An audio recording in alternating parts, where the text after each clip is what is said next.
And now, it's time for Socially Awkward Media with Levack and Goz. Awkward on 104.5 The Team. All right, time to hit the old web ways, whether it be Twitter, Facebook, email, however you communicate with us. You got some good stuff. We go ahead and we share it with the public. It is called Socially Awkward Media. Yeah, Facebook.com/1045 The Team on Facebook. At 1045 The Team is our official station Twitter account.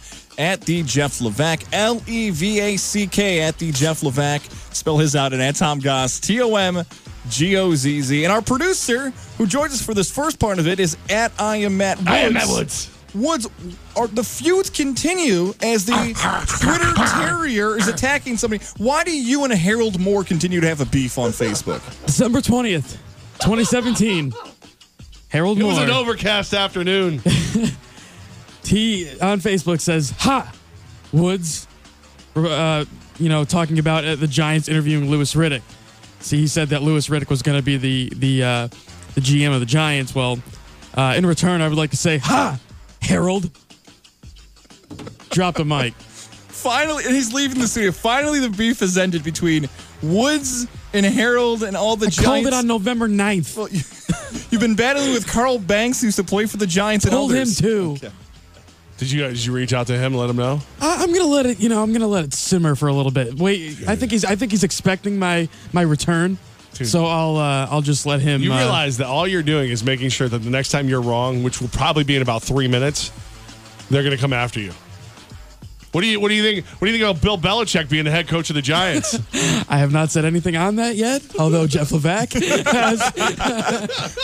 We're going to move on to Heath before Wood starts to bite Twitter. That's right. Don't at me, bro. Heath wrote this into the show. The NFL's a joke these days. True. The only sport without a deadline for this kind of edition, in reference to James Harrison signing with the New England Patriots. Any other sport, unless extending circumstances, have roster deadlines. This should not be able to happen with 1 week left to go in the regular season. Any team could have claimed him. Any team could have claimed him. Nobody claimed him. Remember a long time ago, when the Raiders were still good, when Gruden was there, and Deion Sanders said, "I'm going to come out of retirement because I want to play for the Raiders and going into the playoffs." And the Ravens went, "Oh, hell no, you're not. We'll claim you."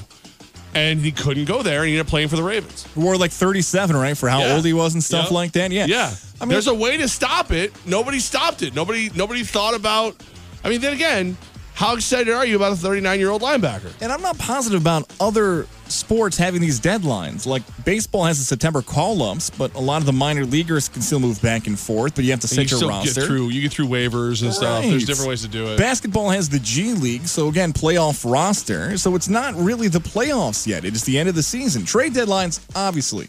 And if you want to crush any deadlines, you should crush baseball's trade deadline when they tell you it's July 31st and all us Verlanders on the Astros in late August. That's the worst league when it comes to deadlines. Peter wrote this in reference to the Harrison move, and I'm kind of creeped out by the quote. I don't think it's even real.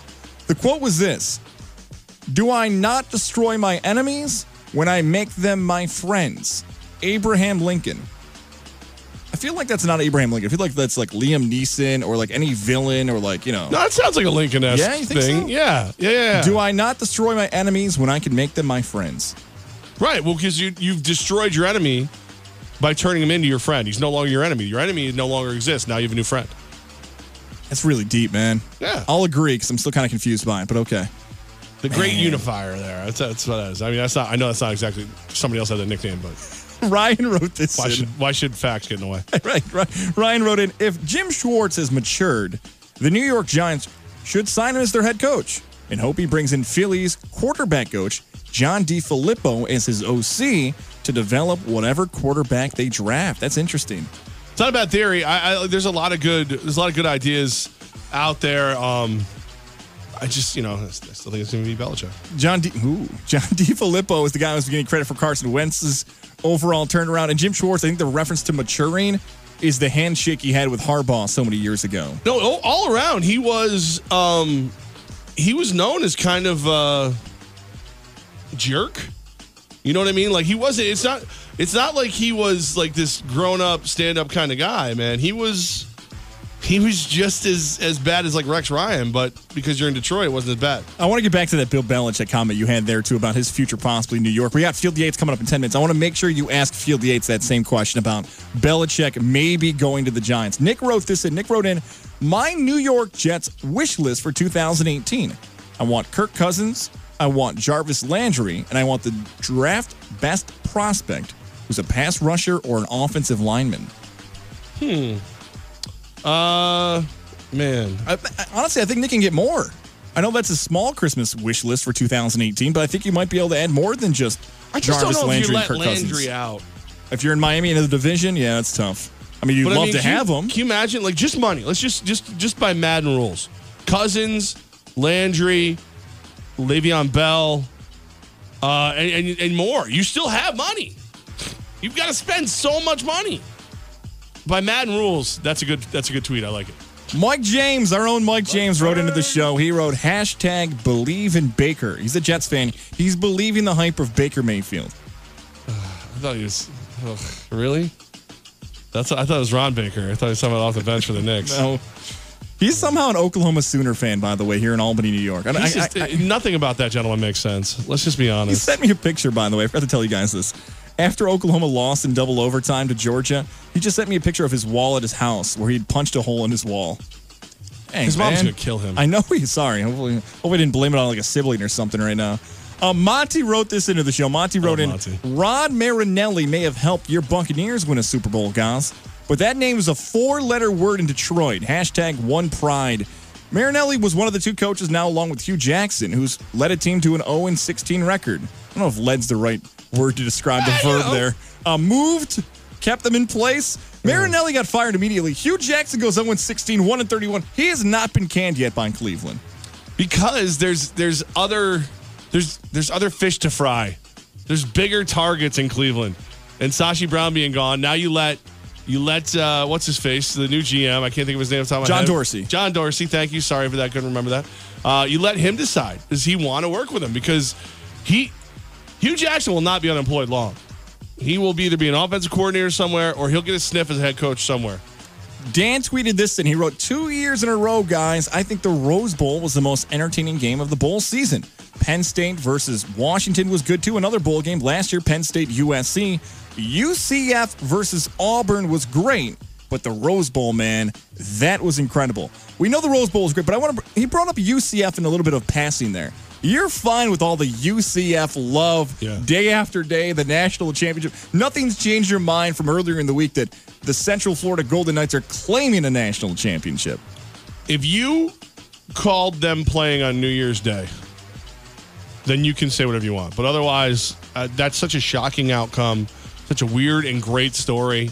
And I think it's funny. I think it's funny that they're hanging banners. I'm in. I think it's funny. The NCAA wants to regulate bagel toppings and how much food you get at certain things, but they have no issues with teams just randomly claiming national championships. You would think like the NCAA would freak out. No. Hey, we had a tournament. Get back here with that banner. That's an NCAA. You're on double secret probation. We haven't heard anything from the NCAA. They're doing their thing with it. Whatever. Because it's good play. We're still talking about it. It's good press. I guess. Plus, it keeps everybody talking about the potential 8-team playoff, which is what it should be. And they can get all the good arguments together and then decide whether or not they're going to do it. Justin tweeted this into me. He wrote, Goz, how about the Syracuse Metro Salts? How does that sound? The New York Mets and Governor Andrew Cuomo announced yesterday that Syracuse will become the new affiliate for the New York Mets, and they're going to change their name since they've had it since the 1960s to the Syracuse Mets. That's the early report. Shouldn't minor league teams at any level not copy the name of the major league club? Like we used to have the Scranton Wilkes-Barre Yankees and the Staten Island Yankees, right? The Albany Colony Yankees, they were called that. Yep. Is that too lame taking the team with you, or do you like the original, like the Valley Cats and other names like that? It really depends on the organization. I think on one hand, I feel like it's a missed opportunity because if you have an Astros jersey and they're the Tri-City Astros, will you buy a local one? Probably not. But if you're an Astros fan and you go to a Valley Cats game, well, that's cool. I got a Valley Cats jersey. If you're a Mets fan and you've already got, Cespedes jersey, are you going to go buy a Syracuse Mets jersey? I don't think so. Me neither. Like the Binghamton Mets did that. And as much as people had fun with the Binghamton Mets, The Rumble Ponies became a national story. People wanted to talk about the Rumble Ponies, and it worked. I don't want to talk about the Rumble. If you're a minor league team, it's the easiest thing to do. If you're not making that much money, flip your name like every 5 to 10 years because people will buy the gear. Like we did this in the summer. The Rochester garbage plates, the salt potatoes, if Albany and the River Rats did it for the Devils a few years ago. It's an easy way to sell jerseys, and you're right, Levack. Like no one wants to buy Mets gear in a minor league park. They want to buy the unique gear that's at the park. Unless you have some kind of crazy up and coming talent, like a Tim Tebow, where it didn't really matter on his talent. He was whatever. But like if you can get an Albany Colony Jeter jersey, stuff like that. But otherwise, like wholesale jerseys. And look, I'm a Yankee fan. I'd rock a Valley Cats jersey. Last one here. I need your advice. This happened to me over Christmas break. Took a poll on Twitter. I went to a restaurant by myself before my friends got there. So I was like meeting them at the restaurant. Okay. Got the table for everybody. I think it was a table of 6. Yeah, I think it was table 6. So the young girl is probably like 19, 20 years old. She goes, all right, your table's ready. By the way, do you need any kids' menus? So I thought about 2 things. Asked about kids' menus. I had 2 choices. Either 1, she thinks I now look old enough to be a father and my family's coming. Or 2, she thinks I'm actually a huge child who is morphed into this body and needs a kids' menu. I took a poll on Twitter. 54% of people thought she probably believed you were a large child. Do you believe that's the case? So you go to get seated and you go, hey, I need a table for 5. Yep. She's just due diligence. You look like you could be a dad. Oh, God.